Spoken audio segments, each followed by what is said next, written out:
بلکہ آج کل کے مفتیوں کا بھی رائے کا اعتبار نہیں ہے, وہ بھی اس لیول کے محقق نہیں ہیں. تو یہ اپنے بارے میں یہ سمجھ تو رہا ہوتا ہے کہ انسان میں ہم جب طالب علم تھے ہمیں بہت سی باتیں امام شافعی کی صحیح لگتی تھی, امام حنیفہ کی غلط لگتی تھی. ہمارے استاذ نے ہمیں بتایا کہ آپ کے لگنے کا اعتبار نہیں, لیکن جب بہت بعد میں جا کے پھر ہمیں لگا کہ ابو حنیفہ کی رائے اس میں مضبوط, امام شافعی کی رائے اس میں کمزور ہے, لیکن ہمارے استاذ نے بتایا یہ بھی اعتبار نہیں ہے لگنے, کیونکہ وہ بھی مجتہد ہیں, وہ بھی مجتہد ہیں, آپ کی رائے کلابازیاں کھائے گی, تو آپ کے لگنے کا اعتبار ہے ہی نہیں کہ آپ کہیں کہ اس میں ان کی رائے مضبوط, ان کی رائے مضبوط. تو عوام کو کیا بھائی, تو اپنے بارے میں اعتراف کر لینا چاہیے کہ فقہی مسائل میں ہم ماہر نہیں ہیں. یہ اعتراف کرتے ہوئے آج کل لوگوں کو موت آتی ہے, مانتے نہیں ہیں. تو آپ کو لگ رہا ہے تو آپ بتاؤ, میں دو منٹ میں سمجھا دوں گا آپ کو کہ جو آپ کو لگ رہا تھا وہ صحیح لگ رہا تھا یا غلط لگ رہا. وہ ایک وہی مثال ہے نا, ایک صاحب میرے پاس آئے, کہتے ہیں کہ اتنی واضح حدیث ہے کہ ایک رکعت وتر پڑھنی چاہیے, اتنی واضح حدیث ہے. میں نے کہا کہاں ہے وہ حدیث؟ کہتے ہیں کہ یوتر بواحدۃ, نبی صلی اللہ علیہ وسلم یوتر بواحدۃ, ایک رکعت وتر پڑھا کرتے تھے. اتنی واضح حدیث میں کیسے چھوڑ دوں؟ میں نے کہا یار آپ کو یوتر بواحدۃ کا جو ترجمہ ہے, اس کا جو ترجمہ کیا گیا ہے کہ ایک رکعت وتر پڑھتے تھے, آپ کو تو اس کا ترجمہ بھی نہیں پتا. یہ تو آپ کی تحقیق. یوتر بواحدۃ کا مطلب دوسری حدیثیں اگر ساتھ میں ملاؤ تو پتا چلتا ہے کہ اوتر یوتر کا مطلب ہے جفت کو طاق بنا دینا, تو یوتر بواحدۃ کا مطلب ہے ایک رکعت کے ذریعے پچھلی جفت کو طاق بنا دیا کرتے تھے. اس کا یہ مطلب جو آپ لے رہے ہو کہ ایک رکعت پڑھتے تھے, تو ترجمہ دیکھ کے لے رہے ہو نا, عربی تو آپ کو آتی نہیں ہے. آپ یہ بھی فیصلہ نہیں کر سکتے کہ یہ ترجمہ بھی ٹھیک ہے کہ غلط ہے, یہ ترجمہ بھی ٹھیک ہے کہ غلط ہے. جس کو ترجمے تک کا نہ پتا ہو وہ کہہ رہے کہ میری رائے میں ابو حنیفہ کی رائے کمزور ہے, امام مالک کی رائے مضبوط. یہ غلط ہے, یہ مان لینا چاہیے کہ ہمارے پاس علم نہیں ہے. یہ بہت اہم سوال ہے کہ پھر ہم یہ کہتے ہیں کہ ان کی رائے کمزور ہے. اس کی وجہ یہ ہے کہ حدیث سے یہ بات ثابت ہے کہ دلائل جب دونوں طرف ہوں تو ایک رائے اگر مضبوط ہو بھی تو دوسری رائے کو 100% غلط نہیں کہا جا سکتا. یہ قرآن و سنت ہی سے ثابت. اس کی مثال بخاری مسلم کی حدیث بنو قریظہ والی, کہ نبی نے صحابہ کو بھیجا نماز پڑھنے کے لیے اور کہا کہ عصر کی نماز کوئی راستے میں نہ پڑھے. صحابہ میں اختلاف پیدا ہو گیا. اب رائے ان صحابہ کی زیادہ مضبوط تھی جو کہہ رہے تھے کہ پڑھنی چاہیے, کیونکہ ایک جزوی واقعہ ہے نا کہ نہ پڑھو, اس کی تعویل ممکن ہے. بھائی نبی صلی اللہ علیہ وسلم نے فرمایا عصر کی نماز نہ پڑھو, تو صحابہ نے کہا, بعض صحابہ نے کہا ہمیں حکم دیا نہیں پڑھو تو ہم قضا کر دیں گے نماز. بعض صحابہ نے کہا بھائی قضا کرنے کی اجازت تھوڑی ہے, وہ تو نبی صلی اللہ علیہ وسلم کوئی عالم الغیب تو ہے نہیں, آپ کو خطرہ تھا کہ راستے میں مسائل ہو سکتے ہیں تو اس لیے آپ نے حکم دیا. اب قضا کرنے کی کیسے اجازت ہو گئی؟ قرآن کہہ رہے ہیں درمیانی نماز کی حفاظت کرو, عصر کی نماز کی حفاظت کرو. پھر نبی نے کبھی بھی زندگی میں عصر کی نماز قضا نہیں کی. آپ نے فرمایا جس کی عصر کی نماز چھوٹ گئی پورا خاندان اسے لٹ گیا. اتنی تاکیدیں ہیں. تو دلائل کی دنیا میں ان کا پلڑا کیا تھا؟ بھاری تھا. لیکن دوسروں کا پلڑا کمزور تھا.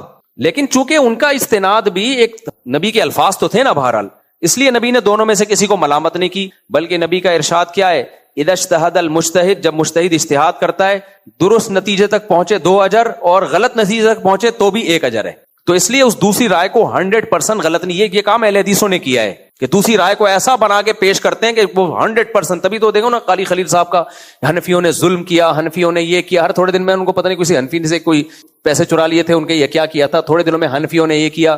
تو میں نے اس پہ ایک دن کمنٹس کیے, میں نے کہا آپ کی جو رائے ہے تمیز سے آپ پیش کر دیا کرو, اتنا کافی ہے. فلانا ایسا ہے, فلانا ڈمکانا ایسا ہے, یہ علماء پہ سوٹ نہیں کرتی یہ بات.